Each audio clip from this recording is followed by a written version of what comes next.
We're going to begin with Professor Keith Engel. You have a short bio in your binder. I will add a little bit to it. One of the things that is unique is that he is originally from the Big Apple, New York City, but he is now a citizen of the Republic of South Africa. So he has a very interesting view. Yes, welcome. He joined EY on the 1st of July 2013 as a tax partner responsible for tax policy across Africa. So it's not just one country, but it's a region-wide responsibility. So he also brings a unique comparative perspective, knows South Africa, but can put it in the context of the continent. He has taught at many U.S. universities, Washington Lee, Georgetown, Texas, but he got very close to Harvard at Boston University, but didn't quite make it across the river. So you're always welcome. Yeah, there you go. He has recently served for the 10 past years as Director of Tax Policy in National Treasury here. In this role, he devised and wrote tax policy for South Africa. His role at Ernst & Young is to help clients interact with governments, more specifically around how they should approach government with changes to legislation, which you don't find in his bio.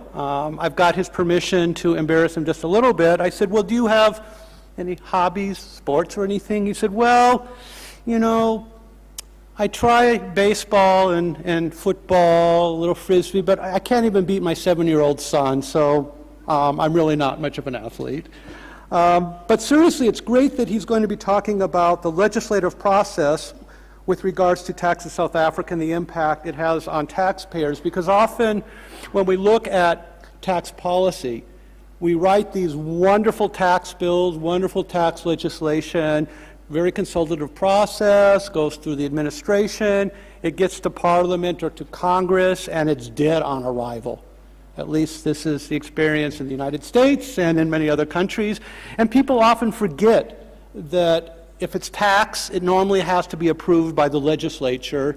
And people forget about capacity building in legislatures. They forget about negotiating with legislatures. And so often, some very sound tax policies never get through the legislature and are never realized in practice. So it's an element that's often overlooked, I think a very important part of effective taxation. And without further ado, the floor is yours. Welcome. Thank you. They'll switch it for you. Okay, they'll switch me. Okay. All right, well, I think some of you know me. Hopefully you like me more now than you did before. Not sure. We'll see what happens. I've changed the topic than what you saw originally. I guess I had a different mood, and I do what I want. But I think what I'm trying to talk about today is I don't want to focus just on South Africa, but I want to focus on Africa as a whole. And really, some of this applies to a lot of countries around the world. And really, what the basic point is about tax policy, I think everybody is well-intended. If you take a look at most people I deal with them, everybody's very well-intended. So why does it always go so wrong? And that's really what a discussion is about. And it's always been my frustration. Probably I was part of the problem once. Am I still part of the problem? Maybe in a different place. But we've been in all different parts, and we all are trying to get to a certain result. And for some reason, we're never quite in a position to change things the way they should be changed. And that's really what this discussion is about, and I don't think it's anyone's particular fault. I think what the discussion today is how the process works, and this pertains to many countries. Now, I begin just sort of a basic macroeconomic paradigm. I'm not sure of you. I know a number of you have been professors. You have taught at a period of time. I was a professor. We've had a lot of us have been professors. We've taught.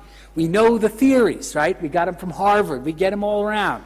And there's wonderful theories here. And we all agree on these theories. At least we think we agree. And so when you look up here, tax neutrality, no matter how you do the transaction, it should have the same result. Tax